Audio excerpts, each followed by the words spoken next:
வெளிப்படையா பார்த்தா எந்த பாதிப்பும் தெரியலம்மா. எம்ஆர்ஐ ஸ்கேன் ரிப்போர்ட் வந்துட்டோம். உள்ள என்ன ப்ராப்ளம் இருக்குன்னு பாத்துருவோம். Kandasamy, are you all right? Doctor போயிட்டாருன்னு நினைச்சேன் டாக்டர். ஒரு மாசமா எங்க இருக்காரு என்ன பண்றாருன்னு தெரியாம நான் தவிப்பிருக்கேன். அது வார்த்தையால சொல்ல முடியாது. நான் வேண்டாத தெய்வம் இல்ல, செய்யாத நேர்த்தி கடன் இல்ல. நான் பட்ட பாட்டுக்கெல்லாம் இதுதான் பலனா? இப்படி எந்த ஞாபகமும் இல்லாம இப்படி திருப்பி தரத்துக்காக எல்லா தெய்வத்தையும் வேண்டுனேன். டோன்ட் வரிமா, இது ஒன்றும் ரொம்ப சிவியரான கேஸ் இல்ல. நிச்சயம் உங்க புருஷனை குணப்படுத்தலாம். நம்பிக்கையோட இருங்க. படாத கஷ்டத்தை பட்டப்பவும் நான் நம்பிக்கையை விடலையே. என் புருஷன் என்னைக்கா இருந்தாலும் திரும்பி வருவாருன்னு எல்லா கஷ்டத்தையும் தாங்கிக்கிட்டேன். இருக்கிறதெல்லாம் இழந்துட்டு எலிவாலையில வாழ்ந்த மாதிரி வாழ்ந்தானே. எதுக்காக? என் புருஷன் திரும்பி வந்துருவாருன்ற நம்பிக்கையில தானே. இப்ப இவரு வந்தும் வராத மாதிரி ஆயிப்போச்சு. பாருங்க, கந்தசாமி திரும்பி வந்துட்டாருல, அந்த தைரியத்துல இருங்க. என்ன ஞாபகம் போயிடுச்சு, அவ்வளவுதானே. எல்லாமே சரி பண்ணிக்கலாம். நிச்சயமா கந்தசாமியை கைவிட்டுற மாட்டோமா. எப்பாடுபட்டாவது அவர் நார்மலுக்கு கொண்டு வந்துருவோம். துணைக்கு நாங்களா இருக்கிறப்போ உங்களுக்கு என்ன கவலை? தைரியமா இருங்க. நீங்க எல்லாம் துணைக்கு இருக்கீங்கன்ற நம்பிக்கையில தான் நான் உயிர் வாழ்ந்துட்டு இருக்கேன். அந்த காயத்ரியும் வினோதினியும் நிச்சயமா விளங்கவே மாட்டாளுங்க. நல்லா இருந்த மனுஷனை கூட்டிட்டு போய் இந்த நிலைமைக்கு ஆளாக்கிட்டாளுங்களே. அவளுங்களுக்குலாம் இந்த தெய்வம் தண்டனையே கொடுக்காதா? கொடுக்கும்மா, ஆனா கொஞ்சம் லேட்டா கொடுக்கும். உங்க புருஷன் செஞ்ச தப்பு காயத்ரி கூட சேர்ந்தது. தப்பு மேல தப்பு பண்ணிருக்காரு. அதுக்கு கடவுள் கொஞ்சமாவது தண்டனை கொடுக்க தானே செய்வாரு. செஞ்ச பாவத்துக்கு கொஞ்சமாவது அனுபவிச்சு தானே ஆகணும். அந்த நம்பிய காயத்ரி கொன்னுட்டா. அதுக்கு இருக்கிற ஒரே சாட்சி இவன் தான். அவ எப்பவுமே செஞ்ச தப்புக்கான சாட்சிய விட்டு வச்சதில்ல. இவனையும் நிச்சயம் கொன்னுருப்பா. உங்களோட பிரார்த்தனை தான் இவனை காப்பாத்திருக்குன்னு நினைக்கிறேன். அதுக்காக சந்தோஷப்படுங்க, தைரியமா இருங்க.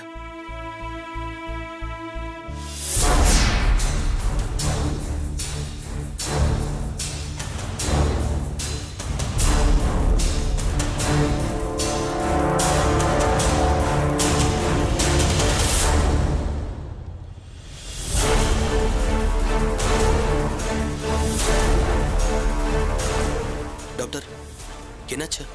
அடிப்பட்டத்துல ஹெமரேஜ் எதுவும் இருக்கும்னு எதிர்பார்த்தேன். மாத்திரை கொடுத்து அதை கரைச்சிடலான்னு பார்த்தேன். உள்ள ஹெமரேஜ் எதுவும் இல்ல.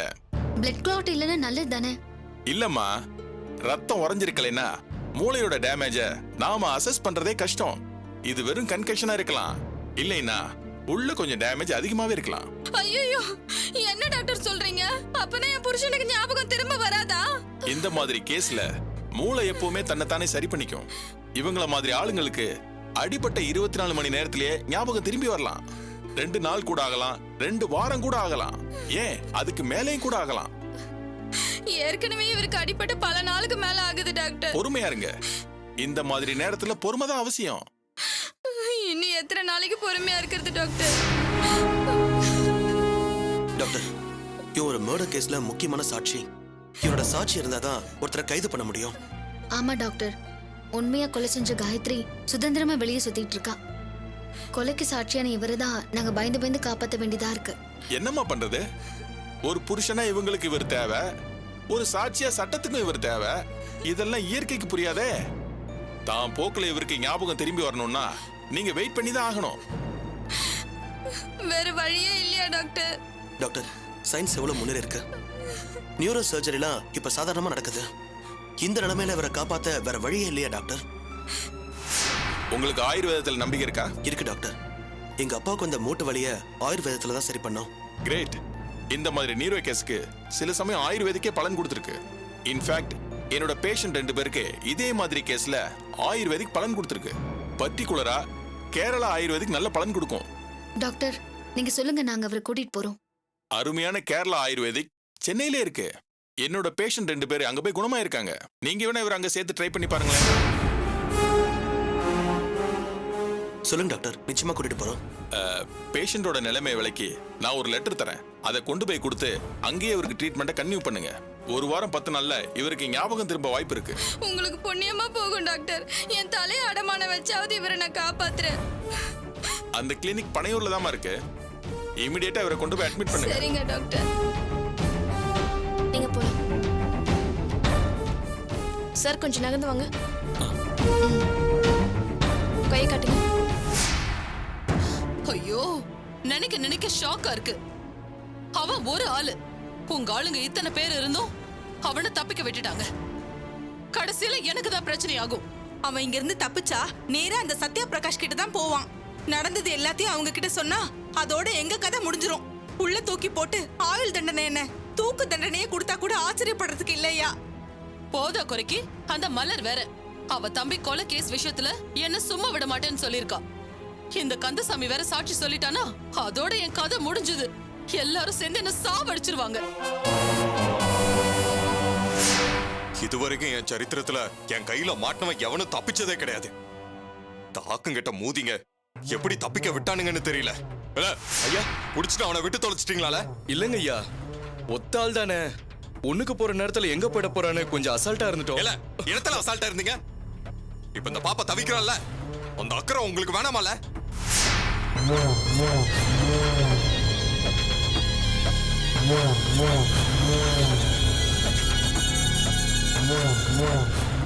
ஐயா, எனக்கு என்னவோ இவங்க தப்பு பண்ணிருக்க மாட்டாங்கன்னு தோணுது. இப்ப என்ன சொல்ல வர? அது ஏன் சதின்னு சொல்ல வரியா? ஏன் இருக்க கூடாது? உனக்கு தானே ஆரம்பத்துல இருந்தே என் மேல பொறாம கோபம் எல்லாம் இருக்கு. ஐயா, இந்த மாதிரி எல்லாம் இவ பேசுறத நான் எதுக்கே பொறுத்து போனோம்? இவனுங்க அசால்ட்டா இருந்தப்ப அவன் தப்பிச்சு போயிட்டான். இவ என்னமோ நான் அவங்கிட்ட போய் பாத்ரூம் போற மாதிரி போய் தப்பிச்சு போயிடுன்னு சொன்ன மாதிரி பேசுறா. இவ சந்தேகப்படுறதுல ஏதாவது அர்த்தம் இருக்காயா? காயத்ரி, அவனை தூக்கிட்டு வர போனதே இந்த மூதேவிங்க தான். இவனோ செஞ்ச தப்புக்கு வசந்தி எப்படி பொறுப்பாக முடியும்?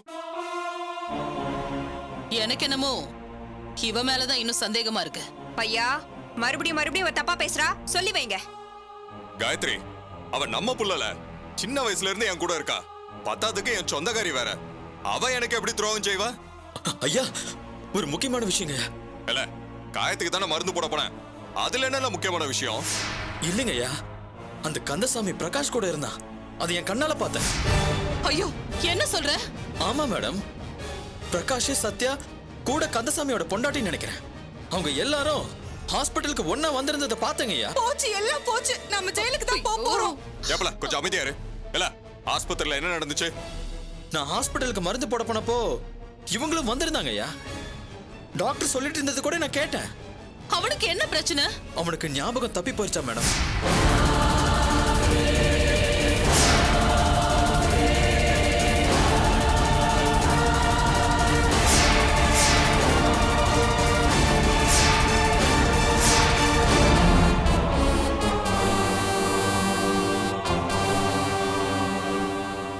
என்னன்னு தெளிவா சொல்லு.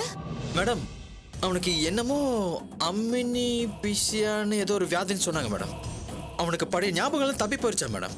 அவன் பேரு கூட ஞாபகத்துக்கு வரலன்னா பாருங்களேன். அதாவது அம்னேஷியாவா? மை காட், எவ்வளவு பெரிய நல்ல செய்தி சொல்லிருக்க. இல்ல, என்னல வியாதி அது? தலையில அடிபட்டா சில பேருக்கு அந்த பிரச்சனை வரும்.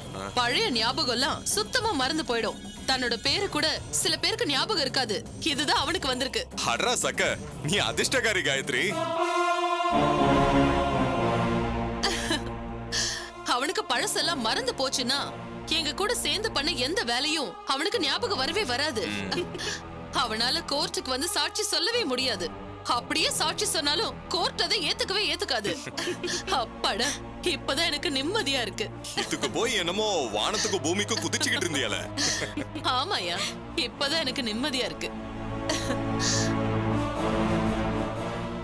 அது சரி, அவன் அம்னீஷியா பேஷண்ட்னா இவங்க கிட்ட இருந்து எப்படி தப்பிச்சிருப்பான்? எதுவுமே தெரியாத ஒருத்தன் கரெக்டா இவங்க கிட்ட இருந்து தப்பிச்சது மட்டும் இல்லாம எப்படி கரெக்டா பிரகாஷ் கிட்ட போய் சேர்ந்தான்?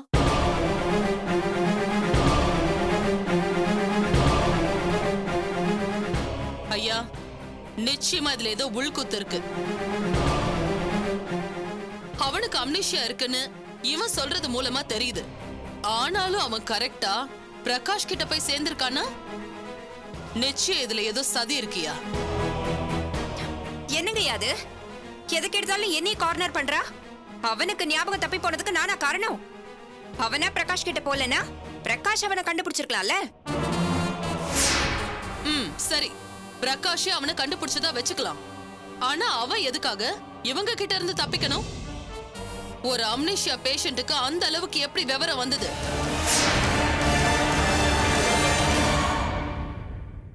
என்ன கேட்டா? இத நீ அவங்கிட்ட தான் கேட்கணும். ஐயா, இவ பேசுறது கொஞ்சம் கூட நல்லா இல்ல. இவளை இப்படி நீங்க பேச அனுமதிக்கிறது பார்த்தா ரொம்ப கஷ்டமா இருக்கியா? ஏன் புள்ள, இவ மேல உனக்கு கோவம் இருக்கலாம். அதுக்காக எதுக்கு எடுத்தாலும் அவளே குத்தம் சொல்லிக்கிட்டு இருக்க? அவன் நம்ம கூட இருக்கால. இவ எப்படி அவங்கிட்ட பேசி அவனை தப்பிக்க வைக்க முடியும்? நீ இப்படி எல்லாம் பேசாதல. இல்லங்கய்யா, எனக்கு சந்தேகம் முழுசா போகல. சரி, அதை விடுங்க. அந்த கந்தசாமிக்கு இப்ப அம்னீஷியா. அதுக்காக நாம நிம்மதியா இருந்துட முடியுமா? எப்ப வேணாலும் அவனுக்கு ஞாபகம் வரலாம். அதுக்கு முன்னாடி அவனை போட்டு தள்ளிடணும். மேடம், அந்த ஹாஸ்பிட்டல்ல குணப்படுத்த முடியாதுன்னு சொல்லி அனுப்பிட்டாங்க. ஏதோ கேரளா ஆயுர்வேதிக் ஆஸ்பத்திரி இருக்காமே, அங்க கொண்டு போக சொல்லியிருக்காங்க. இத நீ முதல்லயே சொல்லவே இல்லையே. அந்த ஹாஸ்பிட்டல் எங்க இருக்கு? இங்கதான் மேடம், சென்னைக்கு பக்கத்துல பனையூர்ல.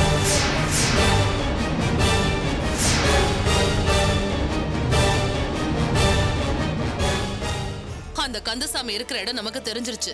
உடனே உங்க ஆளுங்களை வச்சு அவனை தீர்த்து கட்ட ஏற்பாடு பண்ணணும்யா. அம்பட்டுதானே, செஞ்சுட்டா போச்சு. ஐயா, இந்த தடவை எந்த தப்பும் வந்துடக்கூடாது. யாருக்கும் தெரியாம உள்ள போய் கன்ஃபார்மா அவனை போட்டு தள்ளணும். புரிஞ்சுதா? புரிஞ்சுதுங்க ஐயா. நானே பாத்துக்கிறேங்க ஐயா. யாருக்கு சந்தேகம் வராதபடி ஹாஸ்பிட்டலுக்குள்ள நான் பூந்து தீர்த்து கட்டிட்டு வந்துடுறேன். சரி, கிளம்புங்களேன். போடா போடா. அவன் செத்தாயா? இனி நானும் என் தங்கச்சியும் நிம்மதியா இருக்க போறோம். அவனை மட்டும் நீங்க போட்டு தள்ளிட்டா ஆயுசு முழுக்க நான் உங்களுக்கு நன்றியோட இருப்பேன். இருக்கட்டும்ல, உன்னால எம்புட்டு நன்மை நடந்திருக்கு எனக்கு. இந்த சின்ன விஷயத்த கூட நான் உனக்கு செய்ய மாட்டேனா? இந்த போரானோல நம்ம பசங்க ரொம்ப திறமையானவனுங்க. நிச்சயமா சொன்ன வேலையை கச்சிதமா முடிச்சுட்டு வந்துருவாங்க. நீ எதுக்கும் கவலைப்படாதல. சரிங்க.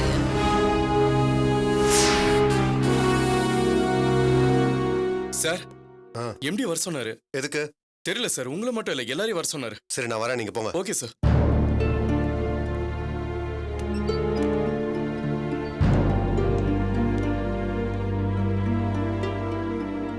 நான் உங்க எல்லாரும் எதுக்கு வர சொன்னேன்னு எல்லாரும் குழப்பத்துல இருப்பீங்கன்னு ஆமா நினைக்கிறேன். சார், ஏதாவது எமர்ஜென்சியா? நம்ம கம்பெனி வளர்ந்துகிட்டே இருக்கு. அடுத்து ஒரு மெர்ஜர் பண்ண போறோம். புதுசா ஒரு கம்பெனி ஆரம்பிக்க போறோம். எல்லாரும் இந்த கம்பெனிக்காக வேலை பார்க்கறீங்க. நீங்க வாங்குற சம்பளத்துக்கு வேலை பார்க்கறீங்க, அவ்வளவுதான். கம்பெனியோட லாபத்துக்கு, கம்பெனியோட நல்லதுக்கு ஒர்க் பண்ற ஸ்டாஃப்ஸ் ரொம்ப ரொம்ப கம்மியா தான் இருக்கீங்க.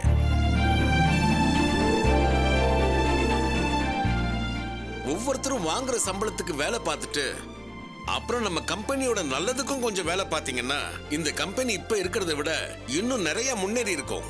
இருக்கிற ஸ்டாஃபுங்கள்ல அந்த மாதிரி ஆட்களை நான் பார்க்கவே இல்லை.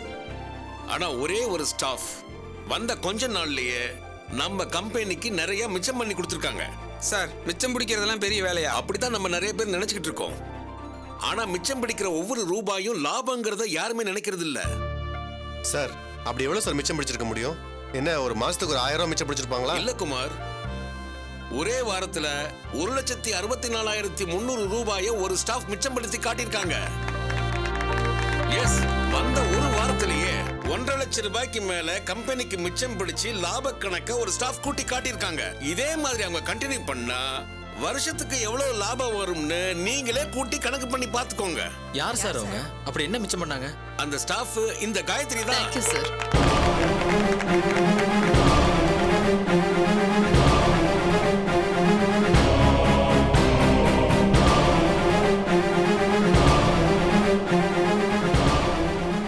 யாருன்னு நீங்க கேட்டீங்க, நான் சொல்லிட்டேன். எப்படின்னு கேட்டீங்க, இப்ப அதை அவங்களே சொல்லுவாங்க. சொல்லுங்க காயத்ரி. எம்டி சார் எனக்கு பெரிய கௌரவத்தை கொடுத்திருக்காரு. அதுக்கு முதல்ல நான் அவருக்கு நன்றி சொல்லிக்கிறேன். அதுக்கு முழுசா தகுதியானவங்க தான் நீங்க. Thank you sir. நீங்க எந்தெந்த வேலைகள்ல மிச்சப்படுத்தி கொடுத்தோன்னு அவங்களுக்கு தெளிவா சொல்லுங்க காயத்ரி. பெரிய ஆபீஸ்ல தேவையில்லாம எரியற லைட்டையும், தேவையில்லாம ஓடுற ஃபேனையும், தேவையில்லாம ஓடுற ஏசியும் ஆஃப் பண்ணா எக்கச்சக்கமா மிச்சமாகும். ஆனா நம்ம ஆபீஸ்ல அப்படியெல்லாம் எதுவுமே இல்ல. ஆனா கம்யூனிகேஷன்ல தான் பிரச்சனை இருந்தது. எப்படி? எல்லாரும் ஆளுக்கால் ஒரு பாஷையில பேசிட்டு இருந்தோமா? குமார், காயத்ரி சொல்றத கொஞ்சம் பொறுமையா கேட்க மாட்டீங்களா? இருங்க சார், நானே எக்ஸ்பிளைன் பண்றேன். மிஸ்டர் குமார், எல்லாரும் தமிழ் இங்கிலீஷ்ல தான் பேசிட்டு இருக்கோம். அது நான் இல்லைன்னு சொல்லல. ஆனா கம்யூனிகேஷன் எல்லாத்துக்கும் ரெக்கார்ட்ஸ் வேணும்னு எல்லா டாக்குமெண்ட்ஸையும் பிரிண்ட் எடுத்து வச்சுக்கிறீங்க. அதுதான் இங்க செலவுக்கான காரணம்னு நான் முதல்ல கண்டுபிடிச்சேன். ஒன்றைய நான் பிரிண்டிங்ல பெருசா மிச்சம் பிடிச்சிட்டியாக்கும். இல்ல குமார், பிரிண்ட் ஆகுற ஒவ்வொரு பக்கத்துக்கும் கம்பெனி கிட்டத்தட்ட 4 rupees 50 paise செலவு பண்ணுது. அத பத்தி எந்த கவலையும் இல்லாம எல்லாரும் ஒவ்வொரு கம்யூனிகேஷனையும் பிரிண்ட் அவுட் எடுத்து ஃபைல் பண்ணி வச்சுக்கிறீங்க. அதத்தான் நான் முதல்ல ஸ்டாப் பண்ணேன். அப்ப அதுக்காக தான் காமன் பிரிண்டர்ங்கிற ஸ்கீமை கொண்டு வந்தீங்களா மேடம்? ஆமா, முக்கியமான ஸ்டாஃப்ஸ் எல்லாரோட டேபிள்லயும் பிரிண்டர் இருந்ததுனால எதுக்கு எடுத்தாலும் பிரிண்ட் எடுக்கிற கலாச்சாரம் இந்த ஆபீஸ்ல இருந்துச்சு. அதுக்காக தான் எல்லார் டேபிள்ல இருந்த பிரிண்டரையும் நான் எடுத்துட்டேன். யாரு பிரிண்ட் எடுக்கணும்னாலும் ஏன் டேபிளுக்கு வந்து காரணத்தை சொல்லி பிரிண்ட் எடுக்கணுங்கிற சிஸ்டத்தை கொண்டு வந்தேன். இப்ப பேப்பர் மிச்சம், இங்க் மிச்சம், எல்லாத்தையும் ஃபைல் பண்ணி வைக்கிற ஸ்பேஸும் மிச்சம். எல்லாமே மிச்சம் ஆயிடுச்சு. அது மட்டும் இல்லாம யூசுவலா இருந்த 9 to 5ங்கிற ஆபீஸ் டைம் என் அதிகாரத்தை மீறி எம்டி கிட்ட பேசி நான் மாத்தினேன். எஸ், நீங்க எந்த நேரத்துல வந்து வேலை பாக்குறீங்க, எங்க இருந்து வேலை பாக்குறீங்கிறது எனக்கு முக்கியம் இல்ல. ஆனா குறிப்பிட்ட நாளுக்குள்ள அந்த வேலையை நீங்க முடிச்சிருக்கணும். ஏன் வேலை முடியலங்கிற காரணத்தை சொல்லணும்னு நான் உங்களுக்கு மெயில் அனுப்பினேன் பாருங்க. அதுக்கு மூல காரணமே இவங்க தான்.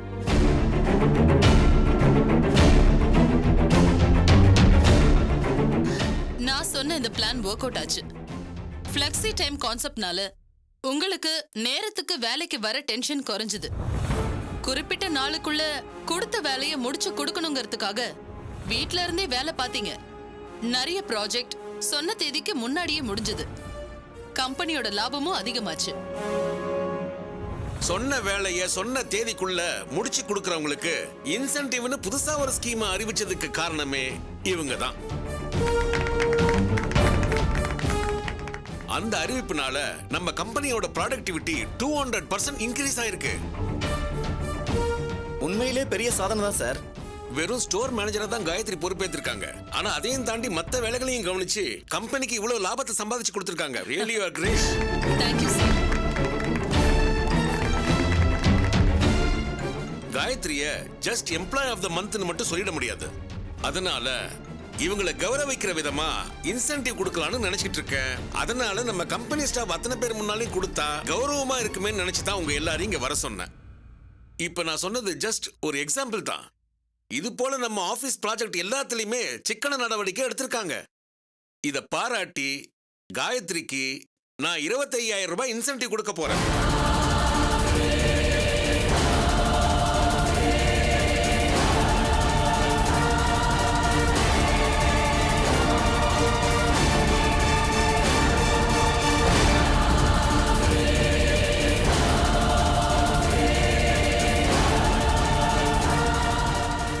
ஓகே, நீங்க எல்லாம் உங்க சீட்டுக்கு போகலாம். குமார் சார், நீங்க மட்டும் கொஞ்சம் வெயிட் பண்ணுங்க.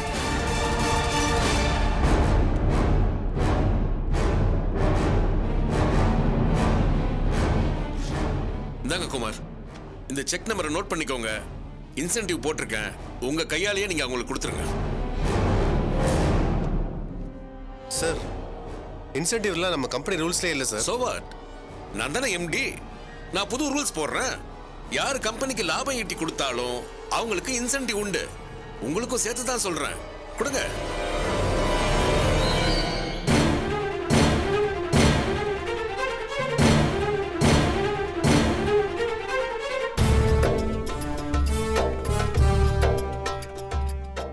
சார், எனக்கு ஒரு சின்ன ஆப்ளிகேஷன் இருக்கு.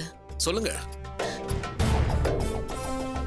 இந்த 25,000தோட 75,000 சேர்த்து 1 லட்சமா கொடுக்க முடியுமா? சார், பாத்தீங்களா? கம்பெனிக்கு லாபம் சம்பாதிச்சு கொடுத்துட்டு 1 லட்சம் ரூபாய் கேக்குறாங்க. என்ன காயத்ரி இது? நீங்க இவ்வளவு சீப்பா இருப்பீங்கன்னு நான் எதிர்பார்க்கவே இல்லை. இன்சென்டிவ்ங்கிறது நான் பார்த்து தரதுதான். ஒருவேளை நான் தராம இருந்தா கூட நீங்க என்ன கேள்வி கேட்க முடியாது. இந்த நேரத்துல இந்த மாதிரி சார், ஒரு கண்டிஷன்லாம் நிமிஷம் இருங்க. உடனே நான் இன்சென்டிவ் சேர்த்து கேக்குறேன்னு நீங்க தப்பா நினைச்சுக்கிட்டீங்க. அப்படி இல்ல சார். நான் கேட்ட 75,000 ரூபாய எனக்கு அட்வான்ஸா தர முடியுமான்னு தான் கேட்டேன். மாசம் மாசம் என் சம்பளத்துல இருந்து நீங்க அதை புடிச்சுக்கலாம். ஏற்கனவே என் நிலைமையை நான் உங்ககிட்ட சொல்லியிருக்கேன். எல்லா உரிமையை விட்டுட்டு எல்லா சொத்தையும் இழந்துட்டு தங்கறதுக்கு ஒரு இடம் இல்லாம நான் அலைஞ்சிட்டு இருக்கேன். எங்களுக்கு தங்கறதுக்கு ஒரு இடத்த அமைச்சுக்கிறதுக்காக தான் இன்னும் 75,000 சேர்த்து 1 லட்சமா தர முடியுமான்னு கேட்டேன். புரியுற மாதிரி சொல்லுங்க. இந்த இன்சென்டிவ் 25,000 வரும்னு எதிர்பார்த்து நான் வேலை செய்யல சார். எந்த கம்பெனில வேலை பார்த்திருந்தாலும் இந்த மாதிரி தான் நான் வேலை பார்த்திருப்பேன். நான் எதிர்பார்க்காம தான் நீங்க இந்த 25,000 கொடுத்திருக்கீங்க. ஆக்சுவலா உங்ககிட்ட நான் 1 லட்சம் ரூபாய் அட்வான்ஸா கேட்கலான்னு இருந்தேன். அவ்வளவு அமௌண்ட் எதுக்கு? என் முன்னாள் மாமியார் வீட்டுல எனக்கு சொந்தமான 1/2 கிரவுண்ட் இடம் இருக்கு. இன்னைக்கு நிலைமையில நான் இருக்க இடம் இல்லாம இருக்கேன். உங்ககிட்ட 1 லட்சம் அட்வான்ஸா வாங்கி அந்த இடத்துல ஒரு ஷெட் போட்டு தங்கிக்கலான்னு இருக்கேன் சார். அதுக்கு தான் கேட்டேன். அது உன் கனவுல கூட நடக்காது. நான் அவ்வளவு சொல்லியும் நீங்க யாரும் கேட்கல. பண்ணுங்க. எல்லாரும் கீழே இருக்கிற சப்ஸ்கிரைப் பட்டனை பிரஸ் பண்ணி நல்லா சப்ஸ்கிரைப் பண்ணுங்க. அதோட ஏன் நிறுத்துறீங்க? அப்படியே சப்ஸ்கிரைப் பட்டனுக்கு பக்கத்துல இருக்கிற நோட்டிபிகேஷன் பெல் சிம்பலையும் பிரஸ் பண்ணுங்க. அப்பதானே அந்த சத்யா பிரகாஷ அதான் உங்க சாகாஷ நான் என்ன கதி பண்ண போறேன்னு நீங்க ஃபர்ஸ்டா பார்க்க முடியும். பண்ணியாச்சுல?